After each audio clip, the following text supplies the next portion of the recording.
O cheiro de bolor e solidão é o mesmo, não importa o dia. Esta casa que eu tanto sonhei ser meu refúgio, meu castelo após o fracasso do casamento, hoje parece mais uma cela. As paredes ouvem meus suspiros e devolvem o eco das minhas más escolhas. Enquanto isso, na casa dos meus pais, a vida parece pulsar de uma maneira tão diferente, tão barulhenta. Minha irmã mais nova, a filha pródiga que não precisou sair de casa para conquistar o mundo. Ela se formou em administração, conseguiu emprego naquela empresa de médio porte no centro da cidade, a Global Something, e meus pais vivem repetindo isso como um mantra, como se cada promoção dela apagasse um pouco a mancha do meu divórcio. Adriana, precisamos ser compreensivas. A Luana está sob muita pressão no trabalho, minha mãe diz enquanto me ajuda a arrumar uma prateleira que desmontou sozinha, assim como a minha vida. O que eles não sabem, ou se sabem, fecham os olhos, é como a Luana alivia essa pressão. Nos fins de semana, ela não é a profissional exemplar. Ela se transforma, se esbalda pelos bares e boates da cidade e, o pior, leva essa farra para debaixo do teto dos nossos pais. Eu soube pela Joana, uma amiga, que viu com os próprios olhos. Ela me contou, entre um gole de café e um olhar de pena, que viu Luana saindo do bar do Zé no sábado passado, pendurada em um cara que mal conseguia ficar em pé, os dois rindo alto e se dirigindo para o carro dos nossos pais. O carro que meu pai lava com cuidado todo domingo de manhã. Meu estômago embrulhou, não por moralismo, mas por preocupação genuína. E vou admitir, um pouco de raiva. Enquanto eu aqui lutando para pagar minhas contas com o salário de professora, reassistindo novelas sozinha num sofá com molas saltadas, ela vive uma dupla vida impune, com a rede de segurança dos nossos pais sempre lá para amortecer sua queda. Foi num domingo de manhã que decidi confrontá-la. Meus pais tinham ido à missa e eu inventei uma desculpa sobre buscar uma caixa de livros antigos. Cheguei lá e a casa estava silenciosa, mas não vazia. O ar pesado cheirava a álcool e perfume barato. Subi as escadas e pus o ouvido na porta do quarto que já foi nosso. Nada. Empurrei a porta silenciosamente. Ela estava lá, dormindo profundamente, cabelos espalhados no travesseiro, maquiagem manchada. E ao seu lado um homem que eu nunca tinha visto na vida, roncando. No chão, roupas espalhadas, um copo virado, manchando o tapete que minha avó teceu. Foi como levar um soco. Ver aquele estranho na cama de solteira que já abrigou nossos ursinhos de pelúcia, nossas conversas de adolescente sobre o primeiro amor, aquele santuário da nossa infância profanado pela irresponsabilidade dela. Meus olhos encheram de raiva. Fechei a porta com um pouco mais de força do que deveria. O barulho acordou Luana. Ela abriu os olhos, desorientada, e me viu parada na porta. O pânico durou 1 segundo, seguido por uma expressão de desafio. Adriana, o que você está fazendo aqui? Ela sussurrou com a voz rouca da noite mal dormida. O que ele está fazendo aqui, Luana? Nossos pais podem chegar a qualquer momento. E daí? Eles saíram, e eu sou adulta, posso fazer o que quiser. Debaixo do teto deles? Eles não merecem isso, Luana. Você acha justo envergonhá-los assim? Ela riu, um som seco e cínico. Envergonhar? Adriana, para com essa dramaticidade. Todo mundo faz isso. Só porque a sua vida perfeita de casada desmoronou, não significa que você pode vir aqui me dar lição de moral. Cada palavra foi uma facada. Ela usou minha maior dor como um escudo para sua irresponsabilidade. Senti as tilenas queimando, mas não deixei cair. Minha vida desmoronou, é verdade, mas eu lido com as consequências sozinha. Já você? Você vive uma mentira. A filha direita e bem-sucedida para os pais e isso aqui nos fins de semana. Minha voz falhou. Ela se levantou encarando-me com frieza. Cai na real, Adriana. Os pais adoram ter alguém para cuidar e eu adoro a comodidade. Todo mundo sai ganhando. Agora, se você não mente, faz favor de sair e deixar a gente dormir. Saí do quarto. Desci as escadas com as pernas trêmulas. Na sala, peguei a foto de nós duas, ainda crianças, sorrindo com dentes faltando, abraçadas. O contraste com a cena que eu tinha presenciado era tão brutal que doía fisicamente. Naquele dia, eu não perdi apenas a irmã que eu pensava que conhecia. Perdi a última ilusão de que nossa família era um porto seguro. Era tudo uma fachada. E Luana era a arquiteta mestra daquela mentira. E eu era a única que sabia da verdade. E um segredo desses é como uma bomba relógio. Mais cedo ou mais tarde, alguém acaba se machucando. E eu tenho um pressentimento de que quando ela explodir, não vai ser Luana, a favorita, que vai levar a pior. Você eu. A irmã amarga e divorciada, a culpada por estragar a imagem da família perfeita. A questão é, até quando eu vou ficar quieta, assistindo a tudo isso? Meu nome é Adriana Costa Silva. Tenho 32 anos, sou professora do ensino fundamental e moro sozinha em um apartamento que é mais silêncio do que lar. Mas você não quer saber disso, quer? Você quer saber de mim e da Luana, de quando éramos Ana e Elsa, como o papai brincava. Nossa infância era dourada. Pelo menos na minha memória, tudo tem aquele filtro quente de tarde de domingo. Luana era minha sombra. 3 anos mais nova, com uns cachos cor-de-mel que a mamãe insistia em prender com laços enormes. Eu era a séria, a responsável. Ela, a travessa, a artista. Lembro como se fosse ontem. Nosso quarto compartilhado era dividido por um risco invisível. Do meu lado, livros empilhados, cadernos organizados, a coleção de pedras que eu jurava serem preciosas. Do lado dela, um turbilhão criativo. Roupas de boneca espalhadas, tintas guache secando no parquet, fantasia de fada pendurada no cabideiro. Era um caos, mas um caos cheio de vida. Ela me idolatrava, seguia tudo o que eu fazia. Se eu lia um livro, ela pegava um gibi e fingia ler ao meu lado. Se eu montava um quebra-cabeça, ela sentava no chão e tentava encaixar as peças, mesmo de cabeça para baixo. Nos fins de semana, nossa grande aventura era construir fortalezas com os cobertores da cama dos pais. Eu, com minha mente lógica, erguia as paredes, ela, com a sua imaginação, decorava o interior com lanternas e desenhos, criando histórias de princesas em castelos encantados. Mas havia um lado mais sombrio. Luana sempre teve um talento nato para o drama. Se eu ganhava um elogio por ter tirado uma nota boa, de repente ela surgia com uma dor de barriga súbita que exigia toda a atenção da mamãe. Se eu ganhava um brinquedo novo, o dela tinha que ser melhor. Ou então surgia uma lágrima perfeita e rolante pela sua bochecha até que papai, derretido, prometesse levar ela para escolher outro. Eu percebia. Claro que percebia. Mas eu a amava tanto. Ela era minha irmãzinha. Eu justificava. Ela é mais nova, é só birra de criança. Eu a defendia dos colegas da escola, a cobria quando ela quebrava algo e tinha medo de contar. Era eu e ela contra o mundo. A grande divisão começou na adolescência. Eu virei a nerd, focada nos estudos, tentando conquistar meu espaço através do esforço. Luana descobriu o poder da beleza e do carisma. Aos 15, ela já tinha uma fila de garotos atrás dela, e ela sabia disso. Nossas conversas no quarto já não eram sobre castelos ou sonhos. Eram sobre as roupas que ela ia usar para a festinha, sobre qual garoto ela devia dar corda. Eu tentava dar conselhos, tentava puxá-la para a realidade, para as aulas, para o futuro. Ela me olhava com uma pena genuína, como se eu fosse uma coitada que não entendia nada da vida. Para de ser tão certinha, Adriana. A vida é para ser vivida, ela dizia, girando na frente do espelho. E eu, a irmã mais velha, me sentia ultrapassada. A sombra agora era minha. Ela era o sol e todos, inclusive meus pais, orbitavam ao seu redor, maravilhados com seu brilho.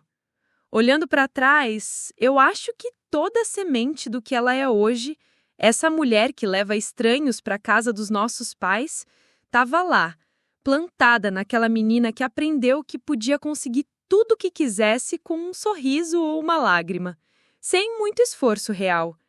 Ela sempre viveu em um mundo de fantasia onde as consequências não existiam. E eu sempre fui a guardiã da realidade, a chata que limpava a bagunça depois da festa. A gente ainda se amava, é claro, mas o mundo dela e o meu já não eram mais o mesmo.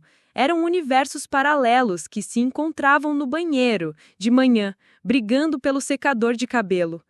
Até que eu me mudei, me casei, e o universo dela expandiu, ocupando todo o espaço que eu deixei para trás.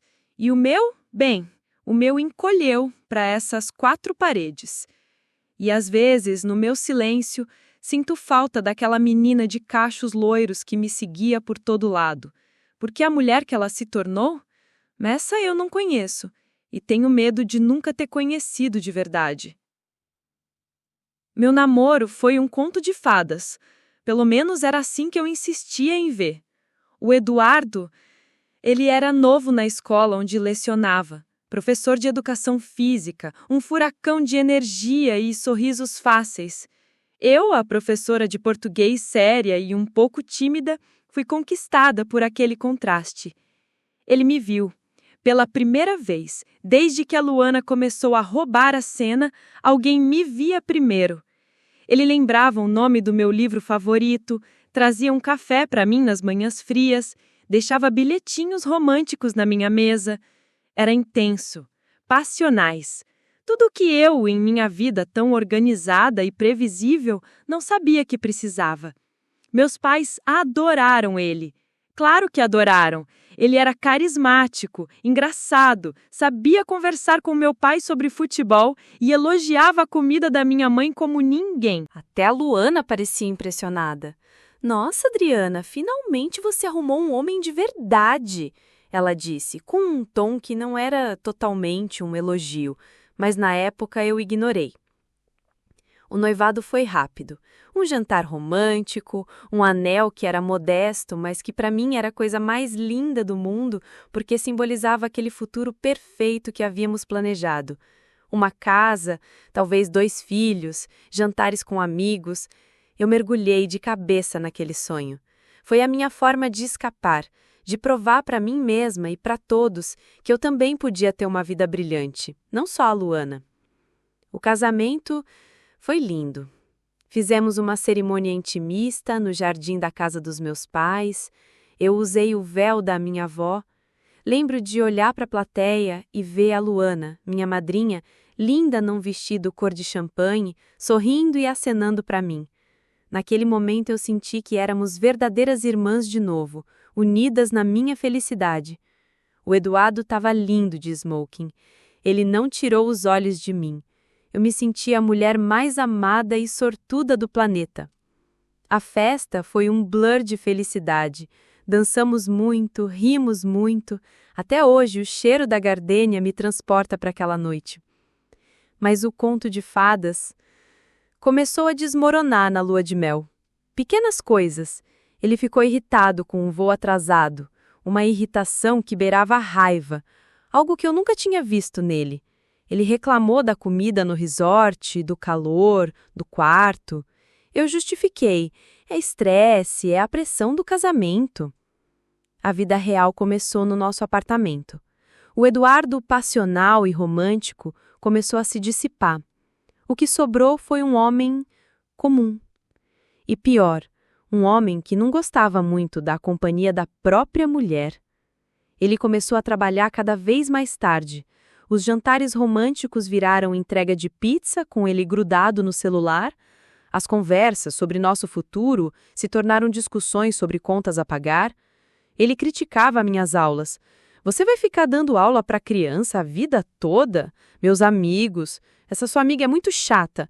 Até a maneira como arrumava a cama. E a paixão esfriou. Rapidamente. Ele não me tocava mais. Não me olhava mais. Chegava em casa, comia em silêncio e ia dormir no sofá vendo esportes na TV. A gota d'água foi quando eu descobri. Não foi uma traição espetacular. Foi patética. Um e-mail aberto do computador dele e esquecido. Era uma conversa banal com um amigo, reclamando do casamento. Cara, me casei e caiu a ficha. A Adriana é uma mulher boa, mas é sem graça. A vida virou uma rotina cinza. Sinto falta da liberdade. Sem graça? A palavra ecoou na minha cabeça como um sino de morte. Tudo que eu temia ser, tudo que eu lutei para não ser em comparação a Luana, era verdade.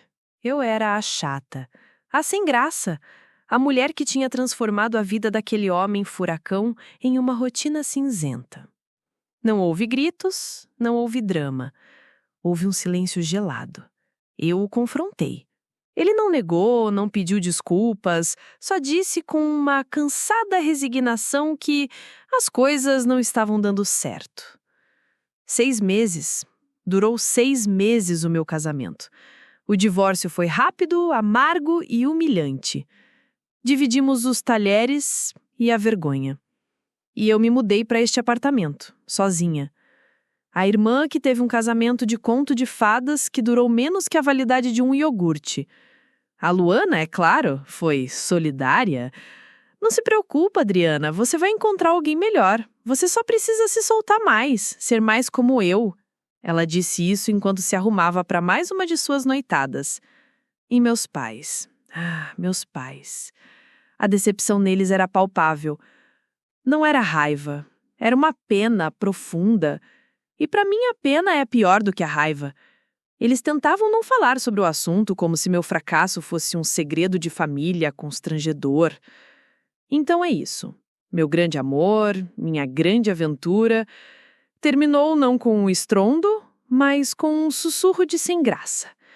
E o som da porta fechando enquanto ele levava a última caixa de livros. E o pior de tudo? Às vezes, no silêncio desta casa, eu me pego pensando que talvez ele estivesse certo. Meus pais agiram da maneira que sempre agiam, com uma lealdade silenciosa e prática, mas cega para o que realmente estava acontecendo. No início, após o divórcio, a casa deles virou meu porto seguro. Eu voltava quase todo dia depois da escola antes de encarar a solidão do meu apartamento. Mamãe sempre tinha um prato de comida a mais, um bolo fresco. Ela não falava muito, mas seus abraços eram mais longos, mais apertados. Era o apoio dela, silencioso, caloroso, mas carregado de uma pena que doía mais do que qualquer palavra. Eu via nos olhos dela a pergunta não dita. O que aconteceu? Onde foi que erramos? Papai? Papai. Ele é um homem de ações, não de palavras. Ele apareceu no meu apartamento no primeiro fim de semana sozinha com uma caixa de ferramentas e trocou a lâmpada e arrumou a torneira que eu ainda nem tinha pensado em problemas. Todas as fechaduras, instalou uma luz nova na varanda e consertou a goteira da pia que eu nem tinha mencionado. Era a linguagem dele de amor e preocupação. Ele evitava o assunto Eduardo como se fosse um campo minado. Uma vez ele tentou, bateu no meu ombro e disse: "Homem besta aquele, você merece coisa melhor, filha?" Foi a única vez que ele tocou no assunto. Foi torto, foi curto, mas foi genuíno. Mas o apoio deles era como um cobertor curto. Cobria uma parte, mas deixava a outra exposta ao frio. A Luana nunca perdeu o lugar de destaque. Pelo contrário, acho que no subconsciente deles, ela se tornou a filha bem-sucedida por default. Enquanto meu casamento desmoronava, a carreira dela decolava. Enquanto eu chorava sozinha no meu apartamento, ela levava eles para jantar em restaurantes caros com o dinheiro do novo emprego. Eles nunca a confrontaram sobre as noitadas, os homens. Nunca. Eu sei que eles ouviam. A casa não é tão grande assim.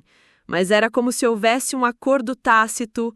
A Luana está sob estresse, trabalhando duro. Ela merece se divertir.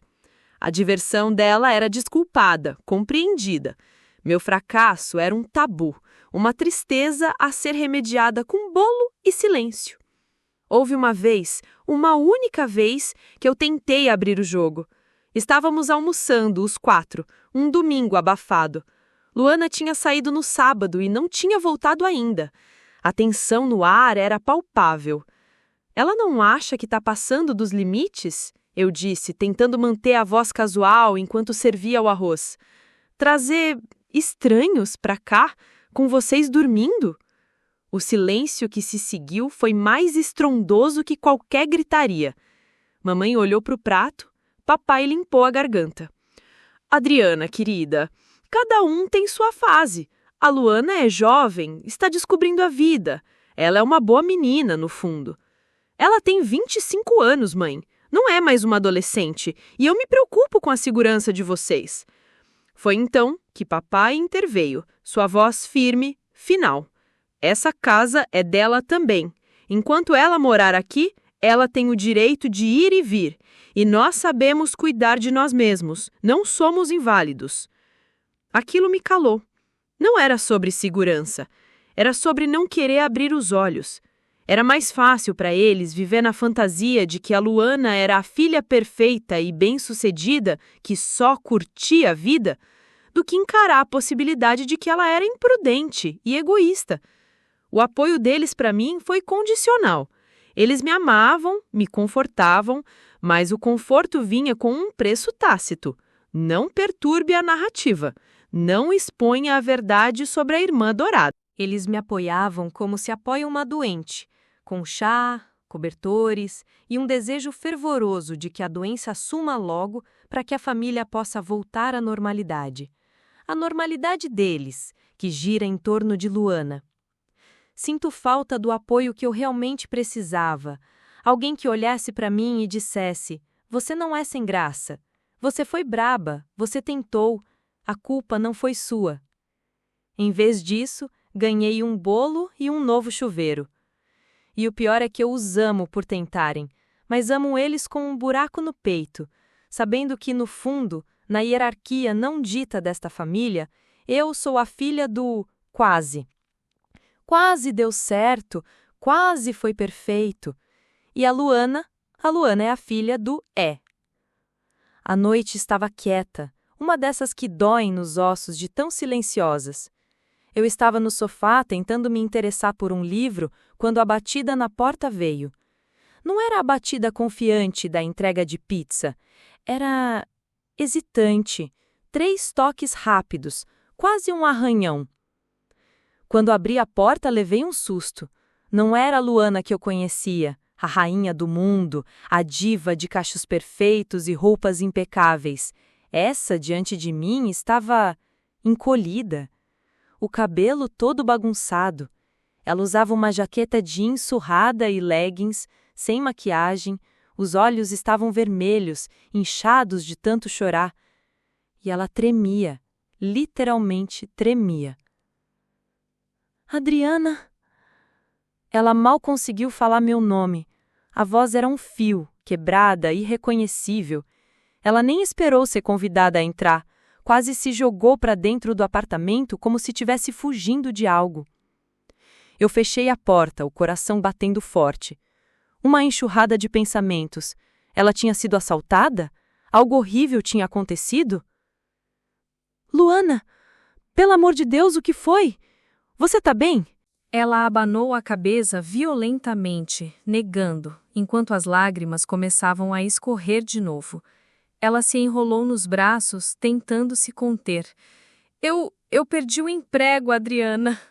Ela cuspiu as palavras como se fossem veneno. Perdeu? Como assim perdeu? Foi demitida? Ela fechou os olhos, envergonhada, e assentiu. Foi hoje. Me chamaram na sala do RH. Disseram que não estava alinhada com os valores da empresa, que meu comportamento fora do ambiente de trabalho estava manchando a imagem. Descobriram tudo. As fotos, as farras, os posts. Aquele idiota do Ricardo, da contabilidade, deve ter me denunciado depois que eu dei um fora nele. Ela engasgou, olhando para mim com um pavor que eu nunca tinha visto nela.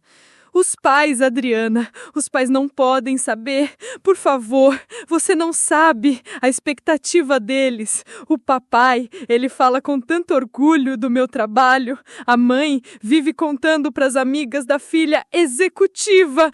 Ela começou a hiperventilar.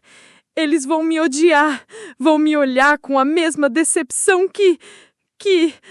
Ela não terminou a frase, mas eu sei que ela ia dizer com a mesma decepção que olham para você. Ela veio até mim e agarrou minhas mãos. Suas mãos estavam geladas. Por favor, me deixa ficar aqui só por uns dias, até eu me recompor, até eu pensar no que fazer. Eu não posso ir para casa. Não agora. Eu não aguento ver a cara deles. Ela desabou. Caiu no chão do meu corredor, encolhida, soluçando de uma maneira primitiva, desesperada. A filha perfeita, a irmã que sempre teve tudo, estava ali, despedaçada no meu tapete barato. Eu fiquei parada, olhando para aquela cena. Toda a raiva, o ressentimento, a inveja que eu carreguei por anos, tudo veio à tona. Eu podia fechar a porta, dizer não, deixar ela arcar com as consequências, finalmente. Mas o que eu fiz? Respirei fundo, o cheiro do seu perfume barato, misturado com lágrimas, encheu meu nariz. Eu me abaixei, lentamente, e coloquei a mão no seu ombro, que tremia violentamente. Levanta, Luana, vamos tomar um café. Minha voz saiu mais áspera do que eu pretendia. Não era um abraço caloroso, não era um tudo vai ficar bem. Era prático, era real. A realidade que ela sempre fugiu. Ela olhou para mim surpresa, com um lampejo de esperança no fundo dos olhos arruinados. Você vai me ajudar? Eu a puxei para cima. Ela estava leve, como se o medo a tivesse esvaziado. Você vai dormir no sofá. E amanhã cedo, você vai acordar e vamos traçar um plano. Você vai enfrentar isso. Não vai fugir. Ela apenas assentiu, uma criança assustada. Eu a levei até a sala, minhas emoções uma tempestade silenciosa. Raiva, por ela ter sido tão tola, alívio, por ela ter vindo até mim, medo do que virá a seguir e uma pontada dolorida daquele instinto antigo de irmã mais velha, de proteger, mesmo sabendo que ela não me protegeria se as posições estivessem invertidas. O sol da manhã entra pela janela da cozinha, cortando a mesa com uma linha de luz que parece dividir nós duas. O cheiro de café fresco preenche o silêncio pesado.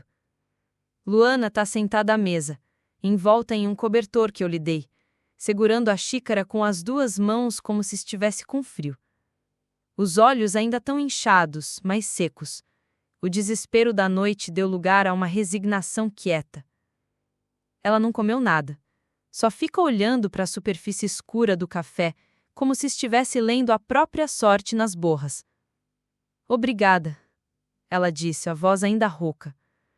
Por não me jogar para os lobos. Eles são nossos pais, Luana, não são lobos, eu respondo, tentando manter a voz neutra, prática. É mais fácil assim. Eles vão descobrir. Você não pode esconder isso para sempre. Ela balança a cabeça, ainda não olhando para mim. Você não entende. É diferente. Com você, foi um divórcio. Uma coisa de adulto. Triste, mas entendível. Comigo, é um fracasso. Eu era a bem-sucedida, lembra? Aqui deu certo. E eu não aguento a ideia de ver a fé deles em mim morrer. Eu me sento à mesa, frente a ela. A irmã mais nova, a forte, a que tinha tudo, agora parece tão frágil. Luana, ninguém deu certo ou deu errado. A vida só acontece. Ela solta um som que é meio riso, meio soluço. É fácil para você dizer isso? Fácil? A palavra sai mais cortante do que eu queria. Ela se encolhe. Não foi isso que eu quis dizer. É que... Ela faz uma pausa longa, lutando com as palavras. Você é forte, Adriana. Você sempre foi. Você caiu, se divorciou e... levantou. Você mora sozinha, paga suas contas, não deve satisfação a ninguém. Ninguém fica em cima de você esperando um troféu. Eu fico sem palavras. É isso que ela pensa? Eu sempre tive inveja disso. Ela sussurra, quase sem voz, como se confessasse um pecado mortal. Da sua liberdade, de não ter que carregar o peso de ser a filha perfeita. A xícara de café quase escorrega da minha mão. Inveja? De mim? Luana, você vive a vida que você quer. Festas, homens, dinheiro. Você é a que se diverte. Eu sou a sem graça, lembra? A palavra do Eduardo ainda dói. Ela encara as mãos. É uma gaiola dourada, Adriana. Tudo que eu faço é para manter fachada. As festas, os homens, é tudo uma distração. É para todo mundo continuar me olhando e pensando, nossa, como a Luana é descolada, como ela é feliz. Mas é vazio. E dá um medo constante de ser descoberta, de não ser boa o suficiente. Ela engole seco. E você nunca se importou com o que iam pensar. Você casou porque quis, divorciou porque precisou e seguiu em frente, sem pedir licença. Eu olho para você e vejo uma coragem que eu nunca tive. O silêncio que se segue é eletrizante. Toda a minha raiva, todo o meu ressentimento, eles não desaparecem, mas eles começam a se rearranjar dentro de mim, formando um novo quadro, uma imagem muito mais triste e complexa. A irmã perfeita não era perfeita. Ela era uma prisioneira. E ela tinha inveja da minha cela vazia. Luana, eu começo, mas não sei o que dizer. Eu só queria que eles me olhassem do jeito que olham para você. Ela interrompe, uma lágrima escorrendo pela sua face. Com compreensão, com um amor que não some quando você comete um erro. Eles te amam apesar de tudo. E me amam por causa de tudo. E se tudo acaba, o amor acaba? Eu me levanto, vou até ela e me ajoelho ao lado da cadeira.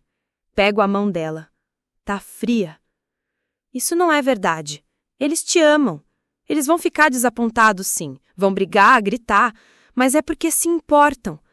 Eles nunca souberam como se importar comigo da maneira certa, talvez, mas com você é diferente. Ela olha para mim e pela primeira vez vejo a minha irmãzinha de volta, a menina assustada por trás da mulher confiante. E o que eu faço agora? Você para de correr, eu digo, segurando a mão dela mais firme. Você para de tentar provar alguma coisa. E você vai para casa e conta para eles. E eu vou estar lá com você. O medo volta ao rosto dela. Você vai? Sim, porque sou sua irmã mais velha. E é isso que irmãs mais velhas fazem, limpam a bagunça. E pela primeira vez em anos, vejo um sorriso verdadeiro, ainda que trêmulo nos lábios dela. Um sorriso que não é para as câmeras, ou para os pais, ou para os homens em boates, é para mim.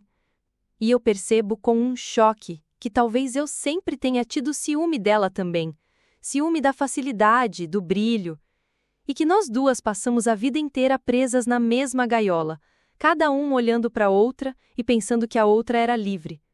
Agora, a porta da gaiola está aberta, para ambas, e temos que decidir se vamos voar juntas ou continuar batendo as asas sozinhas. O carro ficou em silêncio durante todo o caminho de volta para a casa dos nossos pais. A única coisa que se ouvia era a respiração ofegante da Luana, um som pequeno e assustado. Eu coloquei minha mão sobre a dela no câmbio. Estava gelada. Respira, eu disse, e minha voz soou mais calma do que eu me sentia por dentro. A cena na sala de estar foi diferente de tudo que eu tinha imaginado. Luana não fez rodeios. Ela simplesmente caiu de joelhos no meio da sala, como uma penitência, e começou a falar.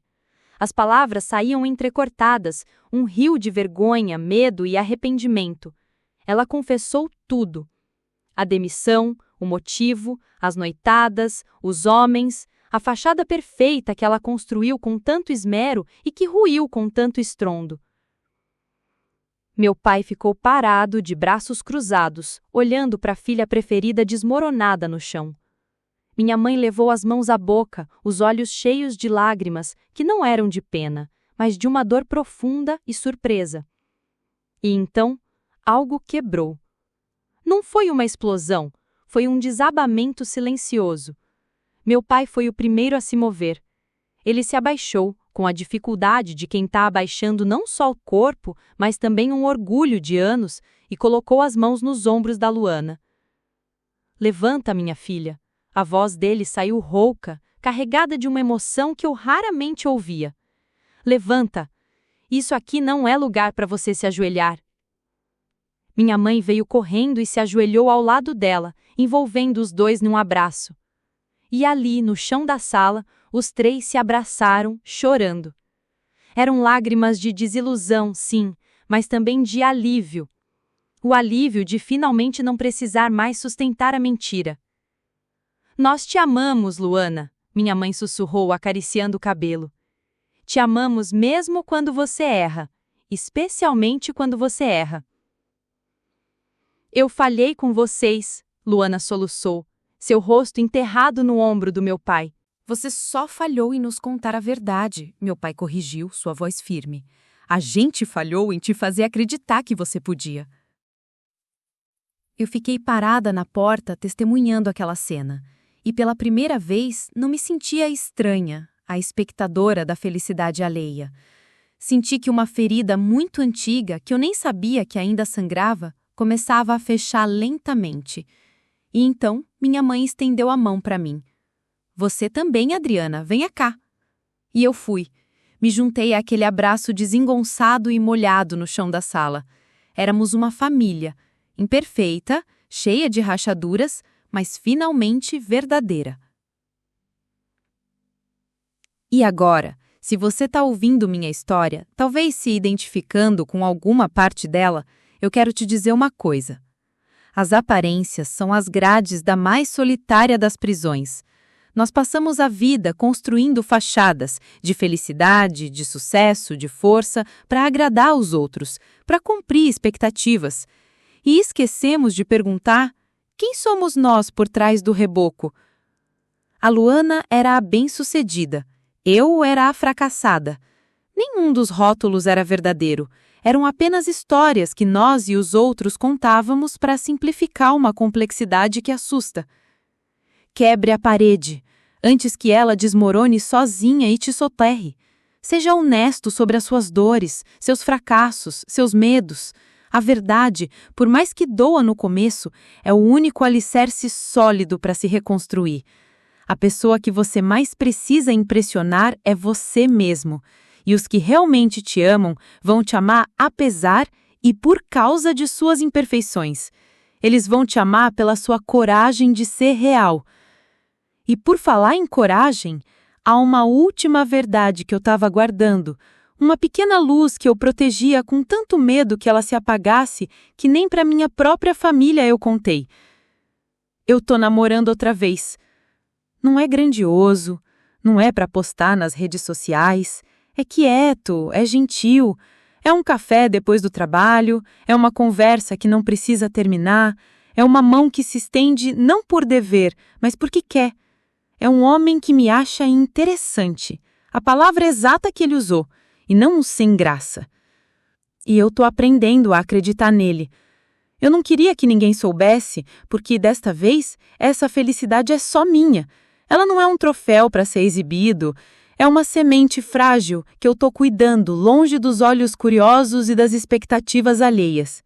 Porque no final, a maior lição que aprendi é esta: a sua vida é a sua. Sua história é sua para escrever, sem roteiros impostos. E a felicidade, quando vem, não precisa de plateia. Ela só precisa de verdade. E a minha, finalmente está começando a brotar. E se você ouviu minha história até aqui, não esqueça de deixar um comentário que vou amar em responder. Se inscreva no canal, porque ainda tem mais histórias e tenho certeza de que você não vai querer perder.